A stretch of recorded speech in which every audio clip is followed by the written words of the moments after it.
Recording in progress. Did you say that? Yeah, because that's what I just heard when I came in. Oh my God, that's pretty good. Hello and welcome to Table for Five with no reservations. Take a seat at the table for a fresh, sweet, salty, tart, and pleasantly bitter conversation. Hello, and thank you for taking a seat at the table.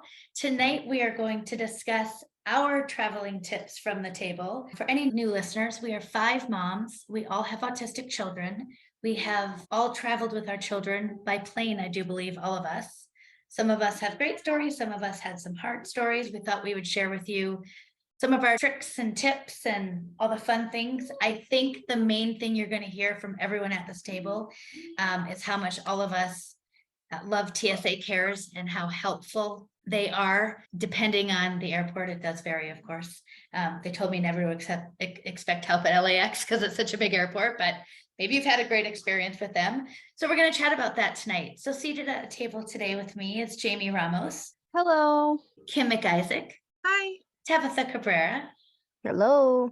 Rachel Flanagan. And I'm Jennifer Dunn. So ladies, hello. I have lots of travel stuff. I love this series. It's been a great series. And I like that kind of a little thing you learn from sort of like, oh, I didn't think of that, or oh, that's a great idea or whatever. So who wants to talk about their experiences? Good, bad? I can go. James? So we've traveled quite a few times at this point. The very first time I ever traveled with my son who's on the spectrum, he was 5 months old, so that doesn't really count. Then I could just pop him on a boob if anything went wrong. The second time we traveled, he was 22 months or like under 2, which is when they still can fly for free. I just want everyone to know I've done this with both my kids, like getting that last, free flight in when they're like almost too big to fly for free, and don't do it. And I know it saves money. Like we basically had to do it because, we couldn't at the time. And even now, like pay that extra ticket for a seat for your kid. And it is safer and it is better to do it that way. I understand all that, but man, a giant toddler on your lap moving around. And then my son, who at the time we didn't know he was on the spectrum, but could not hold still. Most toddlers can't hold still, moving all around. But my tips all come. We've done 2 road trips with him, one 8 hours each way, the other one about 10 hours each way. And then we've done 4 or 5 flights with him. So we've actually never had to do TSA cares. I might have to this next trip because our airport has a really great security that's never too long, but that's changed recently. But we make sure we've prepared our son. We do social stories, a lot of stuff that Kayla talked about in our first episode. A lot of YouTube videos like, this is what you do. You sit in your seat, you buckle up. And some of those things my son doesn't fully understand, but with the visuals and stuff, that really helps him take things really seriously, almost too seriously, to a point where my biggest fear is something goes wrong. Like we get on the plane and have to get back off, like things we've all had happen. That's never really happened with our son. We've had a really delayed flight before where we were hanging out in the airport for hours. And by the time we got to the plane, he was overtired. His little sister, who was a baby at the time, was overtired. And that was a rough flight. But I'm like, what can I do? We were delayed for hours and hours. So my biggest fears are always centered around something going wrong. And then him not being able to understand, like, no. The social story said you go to your seat, you buckle up, you sit. But I just over prepare with everything. I have multiple tablets charged. Luckily, my son's a big eater. Not always the healthiest things. I say his diet is all carbs, but I'm prepared with like fruit snacks, special things like fruit snacks that we don't always do. And that's like a treat for him. Just everything, every toy he might want to hold. Like we have a whole backpack just full of stuff. And I don't know, like just really preparing. And then my biggest tip overall is to just go with the flow. Like if things go wrong, I'm going to get anxious and worried no matter what. And luckily my husband's a little better about that, but you can't have set plans. Like we travel a lot with family. And I think we've talked about this before in the podcast, but there's been instances where they're like, oh no, we need to be at this location at 7 a.m. We can't promise that. We can try, but we can't promise that. So go with the flow. If you go, there's been times like we have obviously go to Disney or something big like that, you prepay to go. And there's been a couple times where I've been like, we might just not be able to go. Like we might have to lose out on that money, which sucks. but just always being prepared the best you can and knowing that if things go wrong, it's okay. It's a vacation. Our kids are going to have hard times no matter what, but especially out of the norm and out of the schedule. And just try. Like, we had to warm up to things. And now we're trying this summer. We're trying to fly to Europe, which is insane. I'm freaking out already, but I'm like, okay, we've done 2 road trips where he's been in the car for a long time. I think he can be on a plane for a long time, but we just keep pushing ourselves because it's always been important to me to travel. And so it's kind of one of those things that we worked on, and my son loves it. He loves going different places. He loves map. He loves Disney. He loves rides. He loves seeing new things. So it's just really important to us to try. Thanks. How long is the flight, James? There it's a direct flight for 9 hours plus, airport time and all that you got to take into account. And then on the way back, there's no direct flights the way back because we're flying into London and we're flying out of Dublin, and there's no direct flights from Dublin to Denver. So we're going to have to do it's going to be like a 12-hour overall flying time day. You know how that goes. Yeah. So that scares me more than anything. Here for a sensory tent. Well, that's the thing. It's like, do you do the direct flight or do you try to have a layover? My fear is getting on and off planes is going to be hard. So just figure out what you think is good, what you feel most comfortable with. For some people, the layover feels good because we can get off the plane, run a little bit, get back on the next plane.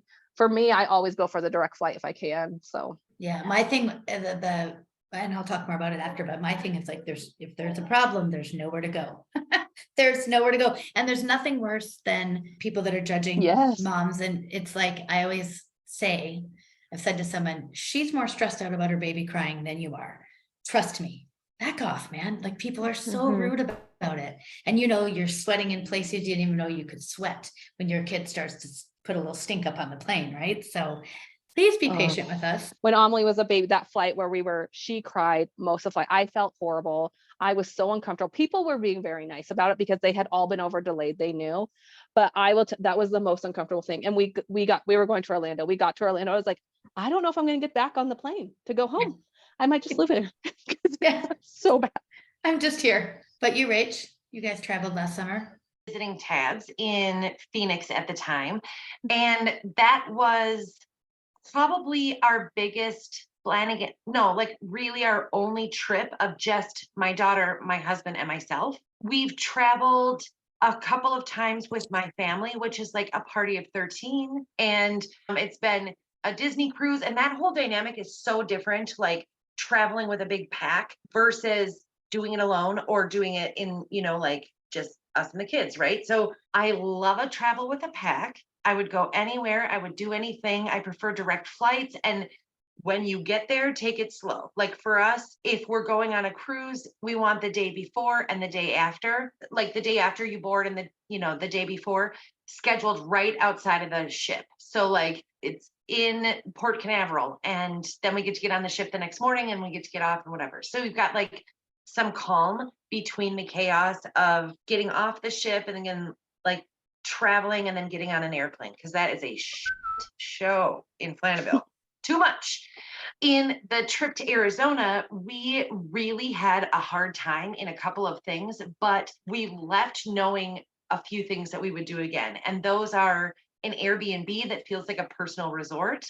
Like we had a hot pool at that house. There was a sweet patio to hang out with Tabs and the Carreras.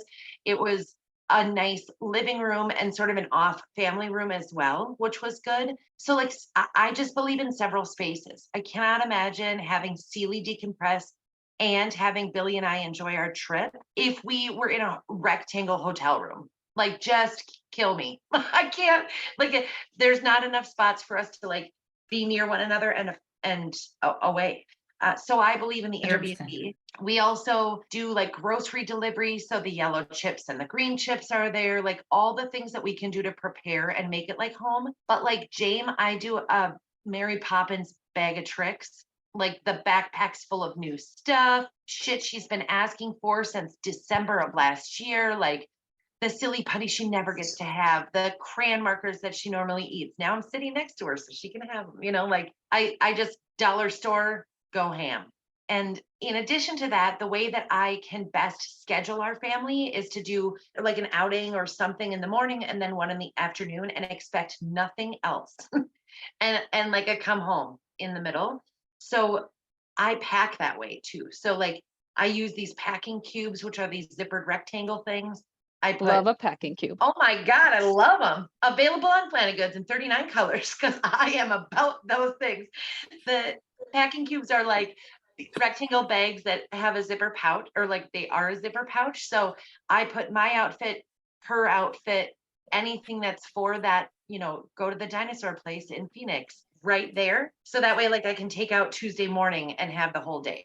So it's just like stuff to make it easier for me because then I can be on a trip too. And I was just laughing at Adrienne Wood. She did a spring break. It's like hella late in North Carolina.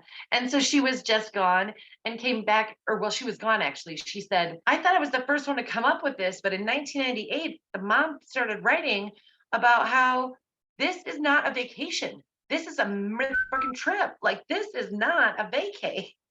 Stop expecting it to be fun for you too. Like it's different, it's a lot of work. You bring your job with you when you're a mom, but I like that, like do something in the morning together, take a break, eat food that she's comfortable with. It's also a little cheaper than going out all the time, and then do an afternoon thing. Come back for a hot pool. I should have said too, Rach, on that, like, especially if we do Disney, we do a lot of theme parks because my son really likes rides and stuff, but it's maybe 2 days in a row, but that's like working up to that. We always schedule days in between. And I think overall, our vacations are probably farther between because we do have to spend extra money to be there longer, to space out days, to get grocery deliveries, to all that stuff, like to just make it as easy on yourself as you can, because it's probably going to be hard. I mean, I don't even care. I will buy the weighted blanket from the Target in the delivery so that I'm not traveling with mine. Like we bring the weighted, like every single thing. And even back to those packing cubes, it's like when I get home or get to the destination, I can take out one bag that's her change of clothes, the sound machine that like sets up her entire space. I walk in with this one bag, make her room Sealy proof, and then I can rely on that room, that space. I don't know. I just think like considering it to be these two parts allows me to slow down too, because I can just anxiety myself right through a damn trip and not feel like I went anywhere besides to like. Well, because it doesn't matter. I mean, and you've said this, we've all said it doesn't matter how much we plan it out. I mean, we can plan it right down to the very second. But with our children, I think what is so stressful is it's anyone's guess.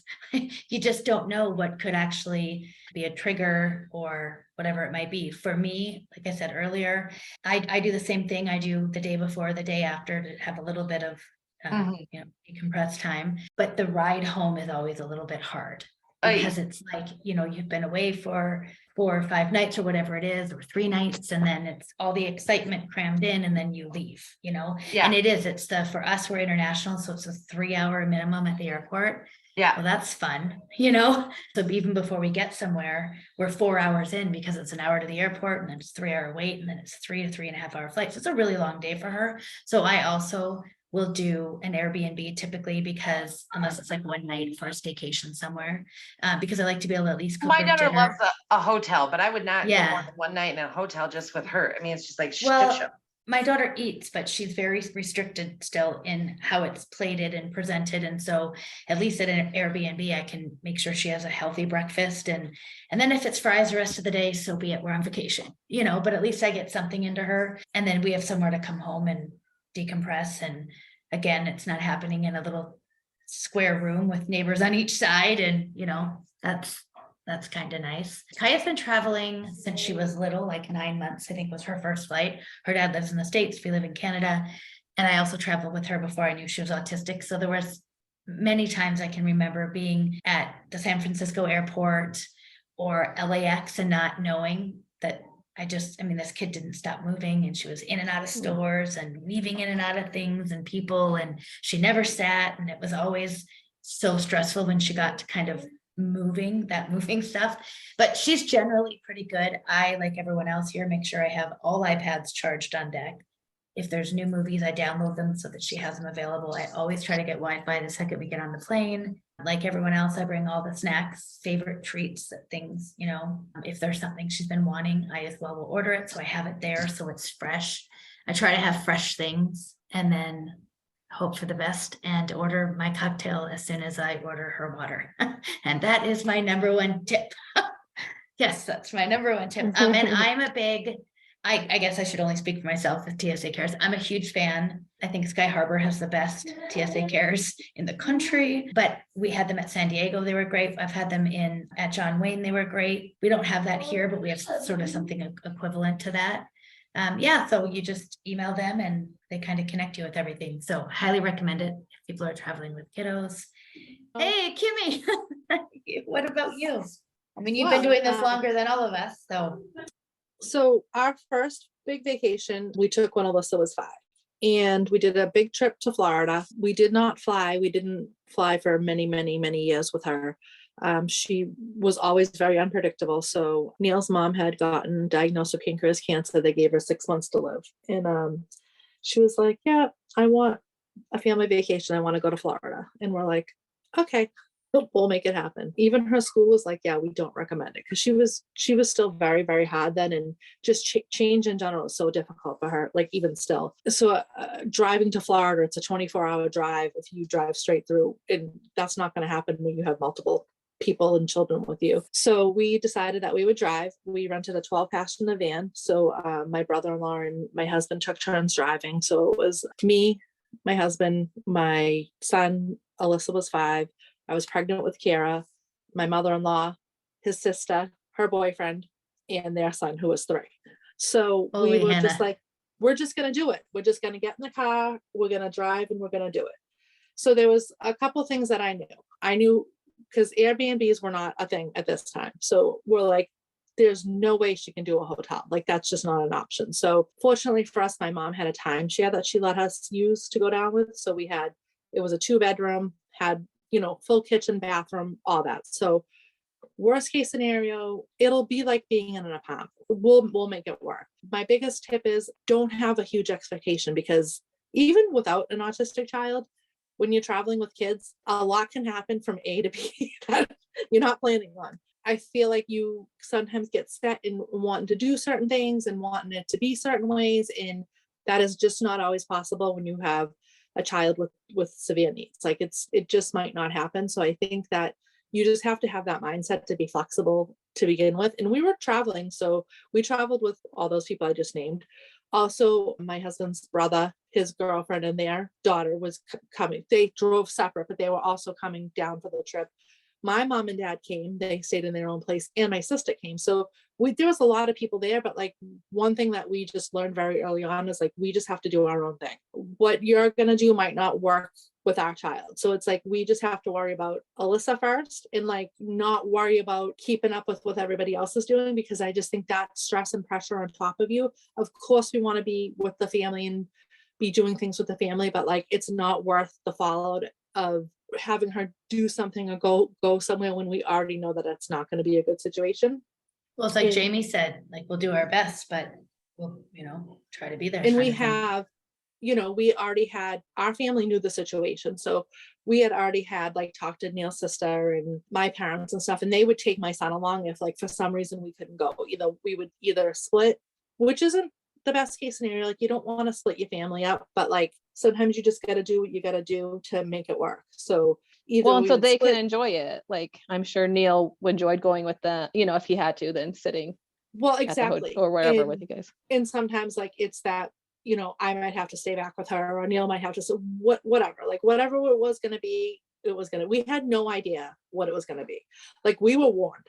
And like her school was like always like, oh no, she's way more capable than you think. So for them to be like, yeah, we don't think this is a good idea and we don't think it's going to go well, that was kind of like, well, I mean, you can't say no to the mom who given 6 months to live. Like what do you know what I mean? She's not going to hear any excuses. So, and we wanted to obviously do that for her. We wanted to give her that. So we just did it. And honestly, even in the car, she was okay in the car, but never drove more than like 2 hours with her. So like we had no idea. And she ended up being the best one. I'm not even kidding. Out of everybody, she just kind of was in her car seat, and she used to like have these crayons. She would just take them out and put them back in.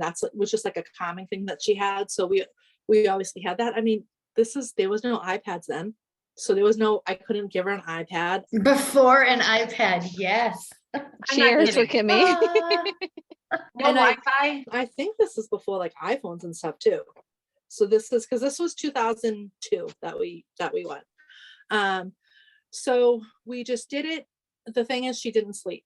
She didn't sleep all the way until we got into Florida. I think it took us 28 hours to drive, almost 30, with like stopping to go to the bathrooms and all that stuff with everybody. She was like a zombie. And she wouldn't go to the bathroom and rest area. So that was a little bit, she would literally walk in and walk out. Like she was like, this is not a bathroom that I'm going in. So it was like, Amen, girl. yeah, she did obviously, like we had stopped at like if we stopped at like a restaurant or something like that like looked like a bathroom to her. Like it's just kind of funny though, because I mean I don't always want to go in those places either, you know. But we got there, she ended up getting sick. Very next day she had 102 temperature. We had to like load her up with Motrin while we were at Disney. It was like she was fine when she had the Motrin, and then it would only lasted that first day. And I really think it was just the not sleeping, not going to the bathroom, all that stuff just probably took a toll on her. And she did amazing. Like we didn't have to separate her. We didn't have to send my son with anybody. The only time we split was when they went to Islands of Adventure, which is all roller coasters, and she was too little for that. And I was pregnant. So I stayed home with Alyssa and the other little boy who was 3 while they all went. But that wasn't like an Alyssa issue. It was really more of they were just too little to go to that particular park. She thrives in water. So it's like all the pools, they had like a huge jacuzzi in the master bedroom, that like one that you just fill up with the bubbles. So she spent lots and lots of time in that. That kept her so calm though. I really think that was like she was in that thing. And it's huge. It's like for a 5-year-old, it's like a pool. So they were just all in that. But she did great at the parks. She did I was like, these are the issues you run into. So we went to SeaWorld. She ended up having diarrhea, and she can't tell you when she has to go to the bathroom. So she ended up having an accident. And Alyssa's never really had accidents, like even since she was potty trained. Like she never had an accident. She never wet the bed. It just never happened. So she got very upset about that, because obviously like she couldn't tell us that she had to go to the bathroom. And when you have to go like that, there's no time to like, you got to go right then and there. And she didn't, it's not like she could like walk away from us, you know. So there's always like little things like that. She saw Bonnie live, which she loved. I mean, she was so happy. She really did. I mean, she really exceeded our expectations by far. But I always think there's always going to be some little blips, and it's like you just have to be. We were prepared to do other things. We were prepared to divide and conquer. We were prepared to send my son with other families if we had to.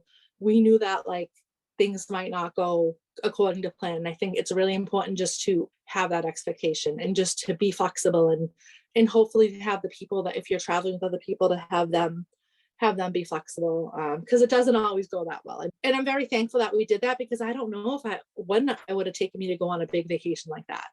Because it's so unpredictable and you just don't know. I mean, having those supports gives you the like confidence, right, to try, because it's like, oh, we've got a meal plan, we've got a, you know, whatever. Well, and his mom was sick, and this is what she wanted.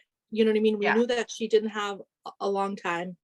She was only 48 when she got diagnosed. Like, we were doing this for her regardless. We were just gonna, and part of it is probably just because we're also young and impulsive at that time. So it's like, you know, like nowadays I would be like, oh, like, I don't know. I would probably overthink it way more. And I wanted to bring my son to Florida. Like we wanted to, with something that we wanted to do anyway. So it kind of just gave us that little push to do it. And I'm glad it did, because then we went 2 years later. You know, we've gone several times since then. And then in 2021, for the first time, we tried to get her on a plane, and we never took a plane because I think sometimes when you're traveling with a lot of people, children, it's almost better to sometimes be like, it stinks because it takes so long and the drive is like horrific. I'm not going to lie. But then like, once you get there, you kind of, you know, once the vacation's over, you're like, yeah, we do that again. But it's like, you're on your own time. You can bring whatever you want. Like, yes, you can bring everything. Yeah. And then it's like, if you're running late or you're running into an issue with something, it doesn't matter. It's like, it's only really on you. You don't want to be missing planes and all that stuff. And we really just didn't know how she would do. We talked about it. I showed her the pitches, and with Alyssa, sometimes she doesn't like the idea of change. So even though she loves vacation, and once we're there, she really does amazing, she does not like the idea of vacation. She doesn't like talking about vacation. She does not like the chaos that just comes when you have a big family before vacation. Packing is a huge trigger for her. Like there's all these things that really stress her out, but obviously you have to have them before, unfortunately I can't just teleport her. So what I do is I do prepare her for a vacation, but I don't over prepare her. We talk about it. Oh, I used to do social stories. I don't really do those so much anymore, but I'll show her like things online. I'll show her, show her pictures of where we're going to go. And then I stop, because then it's like she'll get upset about it. So, but then it's like when it starts happening, it's like she can make that connection. The airplane was a huge thing. We didn't know how that was going to go, and we were fully prepared. Like, we're like, okay, me, you, and Alyssa might be driving. Like this, she may not get on the plane. Like I fully had plan B. And I think that's really important, is to sometimes just have a backup plan, because there's just so much stuff that can go wrong. And we only paid $100 for round trip tickets each. So we're like, worst comes to worst, we're out $200 to $300. I knew like she'd be fine once we were on the plane. It's just a matter of getting on the plane. We did the TSA cares, which was great. It gave us the quick security, but they split the other kids up from her, and she didn't like that. So that it kind of like helped her, but at the same time was a trigger for her, because she obviously knew that we were at an airport. You really can't hide it too much once you're there. And she was, she got a little upset when they had to like spray stuff on her hands, because she didn't have to take her shoes off. But if you don't take your shoes off, you have to get like a spray on your hands. And she like didn't like that. I mean, I think she would have been better off, honestly, taking her shoes off. But that's just something we learned when we came back. We had her take her shoes off. She's seen the other kids doing that. And what really helps her too is having the other kids to like follow, because she watches what they do. It gives her that expectation of like, okay, this is what we're doing. We bring lots of snacks for the plane. And it was tough. She had to wear a mask the whole time, because it was early 2021. So that was a little tough. I mean, for all of us, but she was able to do that. We brought snacks. We brought her iPad. She did great. Once the plane was landed, she was very happy to get off of it.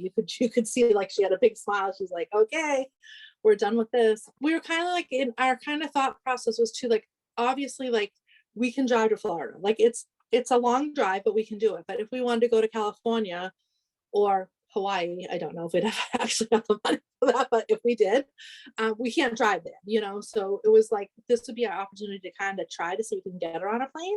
And it went well, that vacation went really good. That we kind of just did. We didn't do theme parks or anything. We just did hanging out, swimming, out to dinner, stuff like that. So How long was the flight, Kimmy? it's a little under 3 hours. Yeah, 3 hours is really kind of Kaya's limit. It's almost 3 hours and 20-ish minutes to Phoenix from Vancouver, and she'll be like, all done. I'm like, well, yes, I understand, but we're still in the middle of the sky. When we talk about a plane now, she'll say no. And I'm like, but you don't have to wear a mask. I think she thinks if she goes on a plane, she has to wear a mask. So she doesn't just say no either. She's like, yeah, exactly. No, thank you. So, but again, with her, anything that's different or a change, she wants no part of. Even if it's something that she wants, she loves to be on vacation. She really does well. I really think a lot of it too is just practice, like just getting them out there. If you know for a fact that your child wouldn't be successful on a week vacation, then do a weekend, do something close by. So if you had to leave, you could. The more they're exposed to it and have that repetition, they will adapt to it. Sometimes it takes a little bit longer than others, and then you just find something like she loves to swim. So that's a huge motivator for her. So like, and that, yeah, it keeps her like calm and happy. But I agree. It's like doing the social stories, we're showing them videos, kind of letting them know what to expect. Sometimes, like I said with Alyssa, like we kind of do a 50-50 thing. Sometimes I overdo it. You know what I mean? And then she's like, well, I don't know what you just said, but I don't like the sounds of it. And now she's smart. Like she takes my phone and she knows how to go back and see like what I was looking up online. We were doing that. We were going to maybe go to SeaWorld, and she took the phone and was like looking when we were at dinner to see. I'm like, you sneaky little girl. But yeah. That scares me for the future. I know. I'm like, how do you do that? I don't even know how to do that. But yeah, there's always a bump or two in the road. But to me, that's just life with kids. There's always going to be a bump. Obviously, it's a little more intense with our kids. Like we had an issue when we switched from the Disney resort to an Airbnb on our last vacation. And I mean, it was a big bump. She had a 5-hour meltdown. Like it was one of those meltdowns, and I'm like, we just got to get through it. She'll eventually like snap out of it and get over it. But like in my head, I was like, I think. It's like, that's the longest one that we've had in. Is a this the one really, where we really go long home? time. Yeah, and then my husband was just like, he was just so frustrated. I was like, just go up to the room, like you just gotta let it get through it Neil had a sometimes. five but and a it's- half hour meltdown. Yeah, basically. And then the girls went out to the car and brought all the bags in, and everything that was happening was just making her worse. Because she was like, I want to. She's like a Disney 5-star resort kind of gal. She has She wanted no part of expectations. this She's slumping like, it in the why? Airbnb. What about you, Tabitha? Yeah, I love to travel. It's always been a big part of what I wanted for my parenting is to take my kids places and have vacations with them. And then we lived in Arizona and our family lived in Montana. So we would take a trip a couple times a year to visit our family with the kids so they could see them. Nixon is a great traveler. Has been since traveling, flying since he was a little tiny guy. Same in the car. He's really good in the car. It's gotten easier as he's gotten older because he gets motion sickness. So now he can tell us if he needs to puke. And when we fly, we do a lot of new toys is my biggest tip. We also go old school. So like the best plane toy I think in the universe is a Slinky, old school metal Slinky. For some reason is just like fits on the tray. You can move it in the chair. Not much to pack. We do sensory toys for Nora. She has a lot more issues with the people being confined in one space, the food. She generally doesn't eat very much when we're like actually flying or traveling. And sleep is a big problem for her. Sleeping in new places is just like such a challenge. I think I've talked about this on the podcast before. We went to Sedona, which is only a couple hours away, and she didn't sleep for 48 hours. And I almost just like drove home. I was like, I can't, this is not vacation. We gotta get out of here. I'm gonna lose my I'm mind. done. Exactly. This is not fun for anyone. And we made it through the trip, but I seriously considered just leaving the vacation.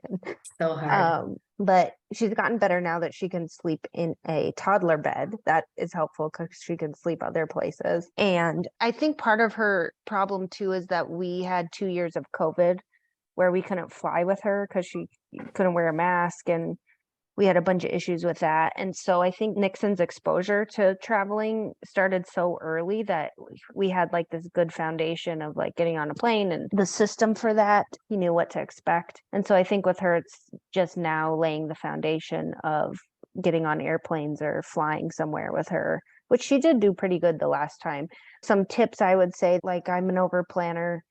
If I'm staying in an Airbnb when the kids were younger, I would check and see if they have baby gates available to us. So a lot of Airbnbs do have that where they'll have a baby gate, or you can request one to be there, or a pack and play for like necessary containment space for your kid to Amen like for containment. I was Amen gonna say for containment. confinement, but that is Yeah. not the right word. yeah like That's not the right like a word. space where you can bring them outside or whatever and it still be safe. We check a lot of the doors in Airbnbs ahead of time to see if there's photos of what the doors are going to look like. Sometimes we've brought child locks with us to Airbnbs. A game changer for traveling with my kids or going to any public place with my kids. We just recently drove to the Museum of the Rockies, which is about a 2-hour drive from us. And we bring a cart for Nora because she is in that age where she is darting, she elopes, could easily get lost in a crowd of people. She's so quick and so flexible and upstairs, but she is great with sitting in a cart. And Nixon now he can still fit in the cart, which we do use sometimes. He's getting a little bit big for both of them to be in it together. But it is nice when you feel like dysregulation coming because they both have a space where they don't have to move or touch or feel anything, and you can just kind of monitor where they're going to be. We are snack heavy as well. Lots of snacks on the planes, all different kinds. iPads, we don't. Nixon didn't really use one for a super long time. Now he does, but he doesn't like to wear headphones. So that kind of creates a problem on airplanes because sometimes the stewardesses or whoever's around you will tell you to put headphones on them. And it also creates a problem with no Wi-Fi if we're only downloading videos and he wants to watch something else. So we do a lot of toys and books and games on airplanes. I've definitely sweated my way through a lot of traveling, but I'm with Kim. It's like I just go in with the expectation that anything can go awry at any moment, and we're just going to kind of wing it, and it might suck. I will say that every vacation we've been on, there's been at least 1 or 2 moments where I get an opportunity to have a good time with my kids, or like have a moment to pause and take in my surroundings. I remember when we went to Idaho with my family, we got a lake house, and Nora was breastfeeding at the time, and the whole time I was like away from everyone because I'm breastfeeding. We have a toddler. There was one door that was constantly being open, and so that there was like crazy monitoring Nixon, because the lake was right there. You had to go down a hill, but there was a lake with no barrier. And I just felt like overwhelmed that I was like detached from the whole experience because I was away from everybody or chasing a toddler. But I often got to get up early, and we had a window out to the lake, and I got to watch the sunrise as I breastfed Nora through the window. And I remember that like being an Beautiful. experience that I can remember and I can take, for even though it was hard. Yeah, for that minute. And it was hard as hell. And I got to ride jet skis while other people watched my kids, but I find if you can, even though it's really super hard, if you can find those moments that, oh, this is kind of worth it for me because I'm going to remember this forever. And it does take a lot of work, but I do think you can build a foundation of like repetition. And the more times you do it, the more familiar your kids get with the whole process. And each airport's different, but every time you have to go through security, you have to get on the plane, you have to board the plane, find your seat, get off the plane. Usually for us, it's also drive somewhere. And I think it's worth it. I hope as my kids get older, we'll be able to take longer trips or adventures overseas, but for right now, we're just kind of doing the shorter distances. And we used to drive all over Arizona all the time. We'd drive up to creeks. My kids would go swimming up there. I love nature. They love nature. I'm with Kim, picking something that they love as your experience, or that has a piece of something that they love for your experience, helps so much. And my kids are water babies too. So if we have a pool, if we have a lake, if we have someplace they can go swimming, it helps And them it just helps them regulated, right? Like, I think regulated. Yeah. Yeah. that just also helps them Comfort. like Yeah. helps them be happy. Like, Yeah. She's always just so happy when she's able to get into the water. Like, just really, it just brings like a calm over her that I can't explain. Like, Yeah, my kids too. Haley Absolutely. said my it's kids. that mermaid vibe. She's got It's it a settled mermaid down. vibe. Yeah. Yeah. I do think, there's a lot more challenges with Nora than there are with Nixon, just because of the level of noise and people and energy, and all of that is very hard for her in those tight confined spaces. But we've had a lot of fun times too. So I think it is really worth it. yeah. And you just have to plan like crazy, but also expect that none of that's going to work. None of it. And hope, like, I was worried to travel last summer when we went to San Diego because she hadn't been on a plane since COVID. Yeah. Yeah. So, I was really worried. It was, like I said, it was a little dicey coming home, but we Yeah. just gotta do. A She was real great. this week. I don't even know who made it, but it wasn't the original audio, so who cares? But the reel said, if you're having a hard time, like, it was just a parenting advice thing, and the guy said, if you're having a hard time, take a deep breath, or like close your eyes for 5 seconds. And when you open your eyes, imagine that you've come back in time 50 years and you have this second with them. And like, you're probably not going to strangle them now.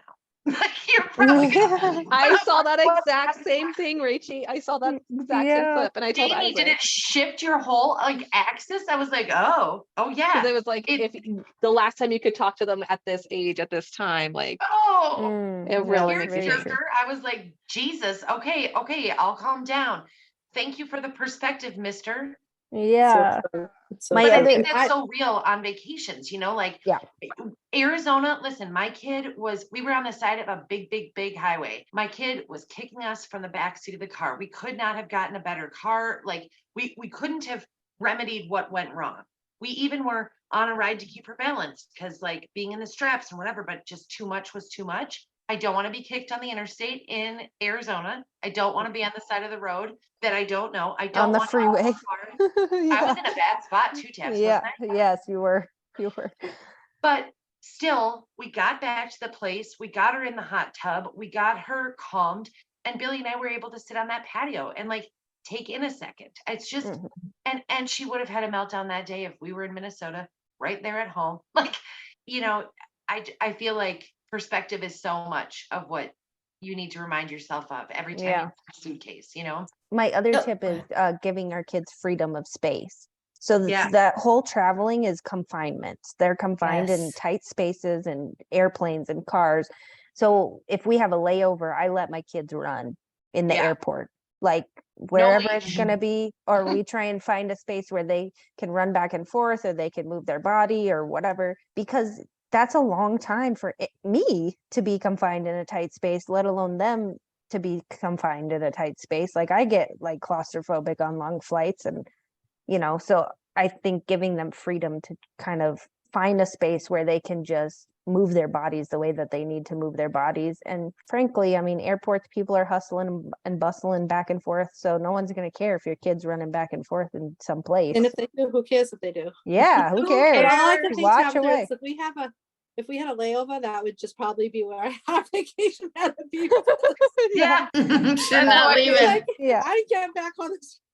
Yeah. And they never left Nebraska. The problem with Montana is like it's really hard to find a direct flight from here. We almost Yeah. always have to have a layover somewhere, which does suck. The boarding and unboarding and the getting in new chairs and waiting at Ugh. gates. The waiting God, at gates, I can imagine. I will say, is the worst part of traveling with my children. Even if your kid is the autistic. Oh, we're always Yeah. fine. Like, we don't really have to do that. Yeah, I do not like because people don't want you in their space, and my kids are going to be in your space. I'm sorry, we're trying our best over here, but I know. yeah, I love traveling. I We're love I it. don't. No, I don't. I You don't I like do it, not. Emily? I do not know. We went to Disney when she was 5, and I got her one of those backpack harnesses, a monkey, that you hang on to. It's literally a kid leash. And we were walking through the gates, and the lady working said, "Don't you think she's a little too old for that?" And it's like, I will never hold forget this that. leash for 2 miles, you idiot.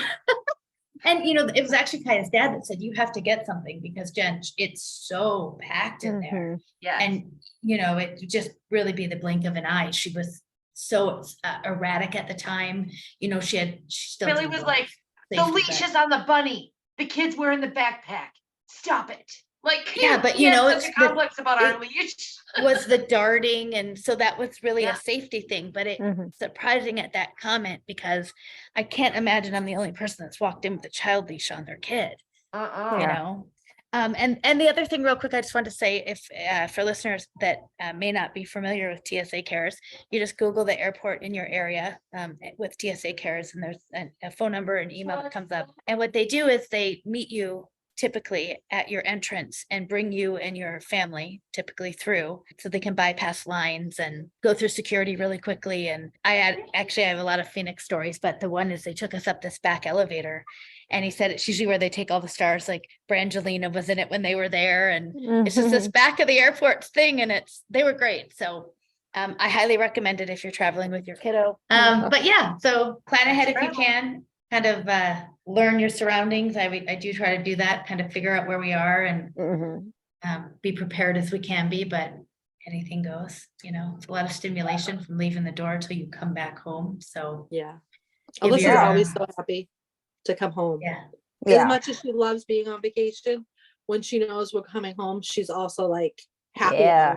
because she's ready to get back. She's like, up and do stuff. teleport me, mommy. Well, and So you she don't know said- something's going to be a problem till you get there either. I mean, No. like there's a lot Not of a things you problem don't till it's a know. problem. Yeah, you don't know. Oh, you're Well- like, oh, this closet opens 500 times and there's like Yeah. 20 pointy glass objects. What the hell, Airbnb? Take this crap out of here. Or I'm putting it on the highest shelf and we're not getting it down. I don't know. Like when we went to the Airbnb, when we switched, when she had the 5-hour meltdown, the table was a glass table, and there It was sure was. 8 glass settings, 8, all 8. With wine glass, regular glass, like the plates, like we're just You're on the it was moving Titanic. everything from the table to the counter. The kid would maybe purposely do it, but if she got mad enough, she could definitely either like hit her hand on the table or I don't know. Like, we're not trusting her in this mode right now. We need to get all the glass away. Yeah. Tabitha walked into my house in Phoenix and was like, oh, that's a choice. Like, there was 2 glass tables in that first room. I'm like, oh God, Mhm. what? I'm like, oh my gosh, yeah. Well, that's our 5th tip. The Table for 5 has a 5th tip of don't book the freaking Airbnb with the goddamn glass dining table. Or Yeah. actually, you know, another thing I don't do, because I did learn the hard way, I did this at Phoenix Sky Harbor one time, is I do not rent a car when I land. After traveling with her from sort of leaving the house, the whole ordeal to getting there, the last thing she needs to stand in line, because Oh you all know how gosh, long I agree those freaking with- car rentals are. Even if you're like the second person in line, Yeah. you know you're there for 2 hours. Yeah, And then I he agree tries with to that sell you so everything. much. And you Yeah. just want to get the dang car and get out of it. So somehow you agreed on these obscene charges every day. And I drove away in a freaking Mustang convertible that had some crazy engine. It was a terrible rental experience. Yeah, I agree with that too. The rental car line after No. you've been traveling all day, not Too a good much. choice. So I Not don't a do good that. choice. I Uber everywhere now with her. It's just then I'm not stressed about driving in a city I don't know. And let's admit it, driving is not my strong suit on a good day. So, you know, I don't want to have to navigate in a city I don't know. So we just take Ubers. Makes it much Which is simpler. nicer when you don't have car seats. Like, we Yeah. usually have someone pick us up if we can, but we do often have to do a rental car because of the car seat situation. And oftentimes I'll just pay the extra dollars to rent a car seat from the rental company instead of carrying that crap on the airplane. On the 'Cause no airplane, thank yeah. you for Yeah. that either. We are a renter person too, because then at least she's in that containment that we can like let her buck in the car, but so it gets us to like a safe spot without a driver first. Mhm. You know, Mhm. I don't know. Alyssa's never been in an Uber. I don't know how she'd react to that. Well, I know how she did the return of the rental car. We can only imagine if she had to get out of Jason's Buick. Or yeah, and then into Molly's Honda Shit. CRV Yeah. afterwards. It probably Listen, you wouldn't guys be need to good. listen back to the episode. We'll link it in the comments, but that is a dang good episode. It was So our first no reservation. Yes. episode. Oh yeah, yeah. Oh, the So travel. dang Yeah. funny. So Yeah. dang Oh, yeah. funny. Last note on this travel episode, since our editor already left, I just want to say, what are you guys doing? Not this Monday, but the next Monday. We'll be taping. Oh, that sounded so 83 of me. We'll be recording we've just left our trip. No, I don't. cannot believe that we get I'm to not be ready. together, and then our no reservations will be after we've been together. I just love you guys After so we've much. been I can't wait to together. see you in I person. can't. It's coming so fast. Too 10 days. fast. Too 10 fast. days. Too fast. I I know. can't wait. Love you Can't wait. guys. It's actually Love exciting. you. Hey, love you. Thank you, Bye, everyone. ladies. Thank you for joining Bye. us. Thank you for joining us at the table for this episode. Check out the description to find where you can sign up for our newsletter, how to become a supporter, and find links to us individually. Join us next Monday for more, and while you wait, check out our content on Facebook and Instagram. If you are enjoying the podcast, please make sure to subscribe and rate and review us wherever you listen. To contact us, you can email us at tablefor5podcast@gmail.com. We can't wait to sit with you again.